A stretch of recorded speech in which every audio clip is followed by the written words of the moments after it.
Olá, quinto ano, tudo bem com vocês? Hoje são 4 de março de 2021 e nós vamos fazer nossa aula de arte agora. Na nossa aula de hoje, nós vamos falar sobre uma pintora brasileira muito famosa e muito inteligente que fez uma revolução na arte brasileira. O nome dela é Tarsila do Amaral. Vamos lá? Pegue a folhinha que a tia enviou para vocês para a gente iniciar nossa aula de arte. Essa folhinha aqui. Tarsila do Amaral. Tarsila do Amaral foi uma das mais importantes artistas plásticas do Brasil, sendo que sua obra mais famosa, o quadro Abaporu, é ícone do movimento modernista nacional. Tarsila nasceu em 1º de setembro de 1886, em Capivari, no interior de São Paulo. Passou a infância nas fazendas do pai, herdadas do avô, que era milionário. A jovem estudou em boas escolas e concluiu os estudos na Europa. Era muito chique, né? Muito legal estudar na Europa. E a maioria dos artistas iam, né, para a Europa para estudar, né, aprender um pouco mais, principalmente sobre arte, né? Em 1922, Tarsila do Amaral conheceu o grupo que encabeçaria o movimento modernista brasileiro.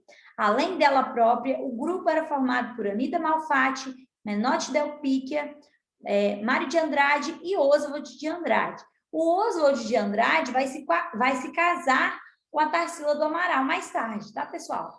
Foi em 1924, durante uma viagem a Minas Gerais, que Tarsila descobriu as cores vivas, as paisagens brasileiras, e assim iniciou uma fase de sua pintura conhecida como pau-brasil. Então, durante a vida de Tarsila do Amaral, ela vai ter várias fases, né? Estilos de pinturas diferentes, com temas diferentes também. Nós vamos ver as três principais, né? Que é pau-brasil, a fase antropofágica e a fase social. Em outubro de 1926, ela se casou com Oswald de Andrade. E em 1928, ela pintou o icônico Abaporu, que significa o homem que come, dado de presente ao seu marido, que é esse quadro que está à esquerda aí da folha de vocês. Aí. Tarsila teve a sua primeira exposição individual em 1929, no Rio de Janeiro. Foi declarada a pintora mais representativa da primeira fase do modernismo no Brasil. Por sentir muitas dores na coluna, em 1965, ela passou por uma cirurgia, que por um erro médico a deixou paraplégica, né? Ficou na cadeira de rodas. No ano seguinte, Tarsila perdeu sua única filha. Tarsila faleceu em São Paulo em 17 de janeiro de 1973. Ela deixou diversos trabalhos espalhados pelo mundo e um legado que sempre será lembrado, né? Então, ela realmente fez a sua história, né, no mundo da arte.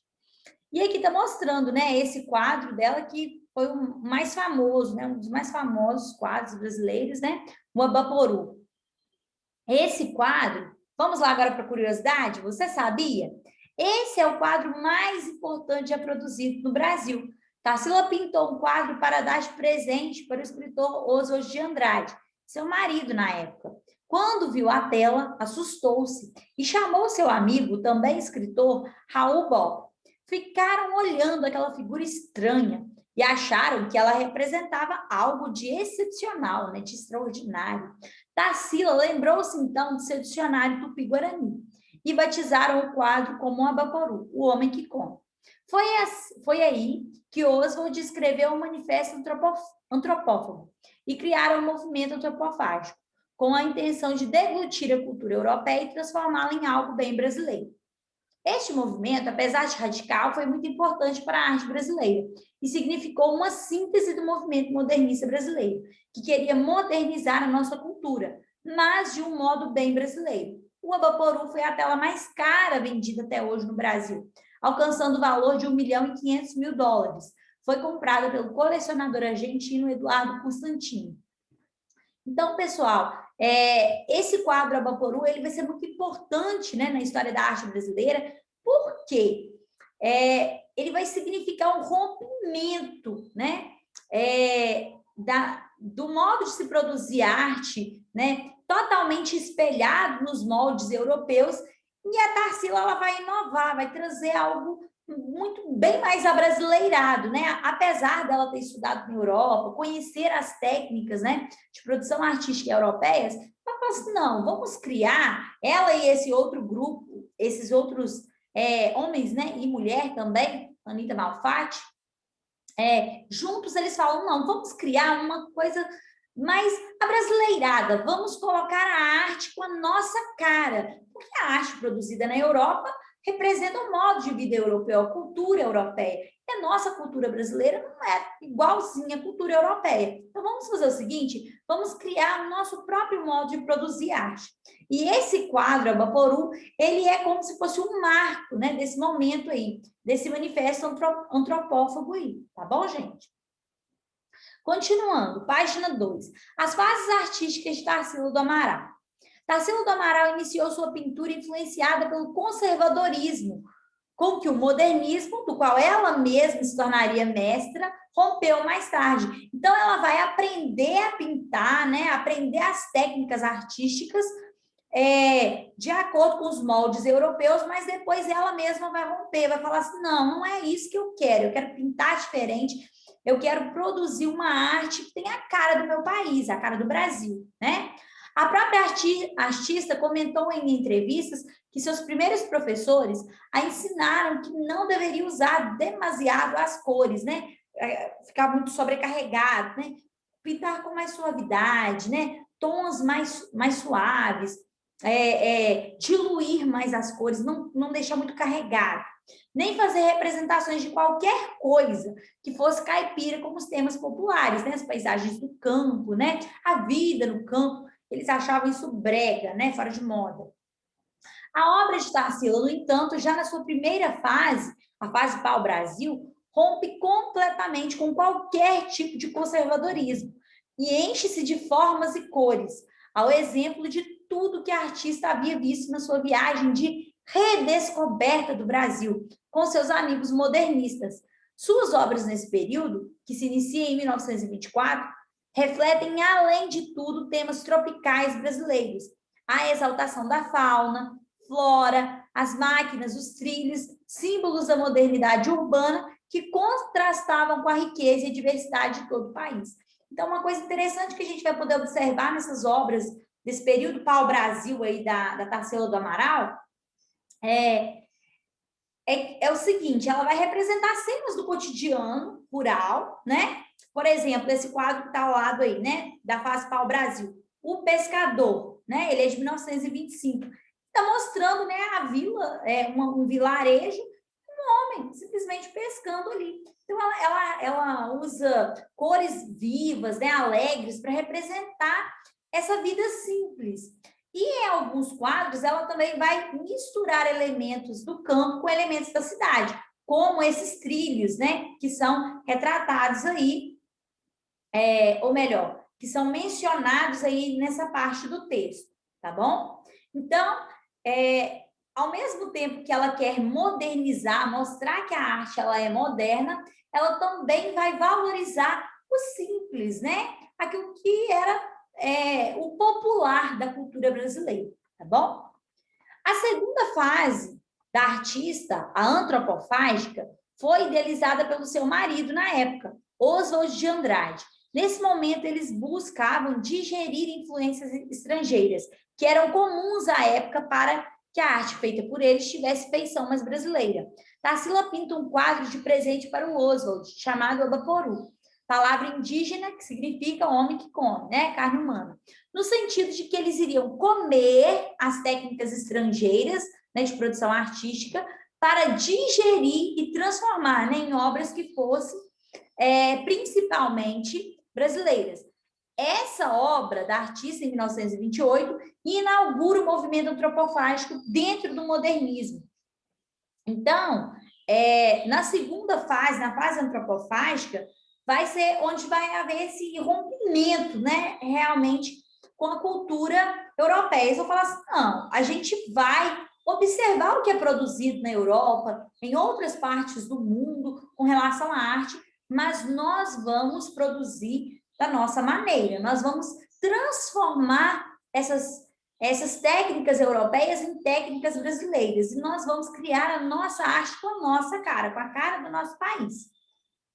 A terceira e última grande fase na obra de Tarsila é a social, que culmina com a sua ida para Paris, onde trabalha como operária em uma construção, após passar pela União Soviética. Em 1933, a partir do quadro Operários, a artista inaugura uma fase de criações voltadas para os temas sociais da época, a situação dos trabalhadores, etc. Mais tarde, a pintora irá retomar temas de fases passadas, além de inserir novos elementos e temas como o religioso. Então, nessa terceira fase, a fase social, ela vai começar a ter um olhar mais dedicado ao trabalho, né? Como que a modernização, o desenvolvimento da indústria afetou a vida das pessoas. Então, observem aqui nessa cena, aqui, nesse quadro aqui, ó, da fase social, os operários. Ele é de 1933. Vocês podem observar que as pessoas demonstram rostos cansados, né? Porque eram pessoas, trabalhadores, né, das fábricas lá. Nesse período aí, as pessoas trabalhavam muitas horas, né? Muito mais do que hoje, nessas fábricas aí. As condições de trabalho não eram tão, vamos dizer assim, tão aceitáveis quanto hoje em dia, né? Então, ela vai retratar muito isso. Ela vai retratar a questão da seca no Nordeste, né? A miséria, a pobreza, também tudo nessa fase aí social. Por quê? É o olhar da artista sobre o mundo, sobre a sociedade em que ela estava inserida, sobre a sociedade brasileira, tá bom? É muito interessante os quadros dessa fase aí também.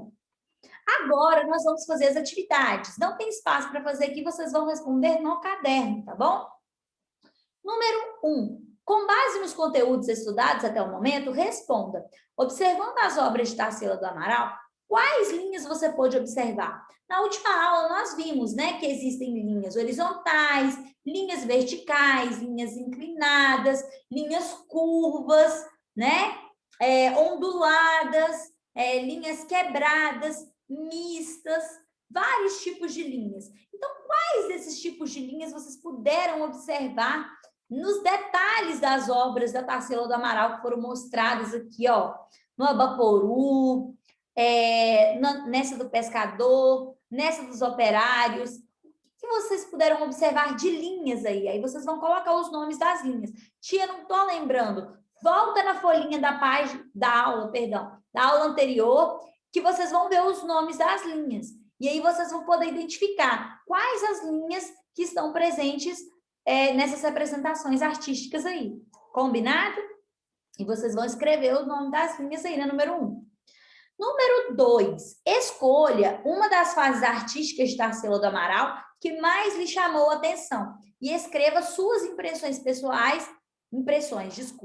pessoais sobre as obras da artista nesse período. Então, são as 3 principais fases, né? Primeiro, a fase do pau-brasil, onde ela vai retratar, né, o cotidiano brasileiro, né? A vida no campo, né? Várias paisagens, né? Principalmente do meio rural. Fase pau-brasil. Depois vem a fase antropofágica, onde ela vai criar algumas obras relacionando, né, alguns elementos que ela conheceu, que ela aprendeu com a cultura europeia, mas ela vai transformar, vai ter uma forma brasileira de reproduzir suas obras, tá? E a terceira fase, que é a fase social, onde ela vai representar a sociedade modernizada, né? A vida nas indústrias, os operários, os trabalhadores, a fome, a seca, a miséria, tudo isso ela vai representar também nessa terceira fase aí, que é a fase social. Então, você vai escolher uma dessas 3 fases, vai falar um pouquinho sobre ela. O que você achou interessante? Não é para você copiar do texto, eu quero que você fale o que você pensou sobre isso, tá bom? O que você sentiu, o que você achou, tá bom? Depois, do número 3, você vai pesquisar na internet uma obra da Tarsila do Amaral e vai reproduzir, copiar o desenho dessa obra aí no seu caderno. E não esquece, né? Colocar o nome da obra. Por exemplo, vai que você gostou dessa obra, Os Operários. Eu vou fazer essa obra, Os Operários, ok. Você vai desenhar essa obra, né? Copiar essa obra no seu caderno e escrever embaixo, Os Operários, 1933, Tarsila do Amaral, tá bom? Então, tá legal. Essa foi a nossa aula de arte de hoje. E na próxima aula, nós vamos falar sobre os elementos, alguns elementos que compõem, que fazem parte da linguagem visual. Nós vamos falar sobre formas geométricas na próxima aula. Bom? Então, até a nossa próxima aula. Beijo para vocês!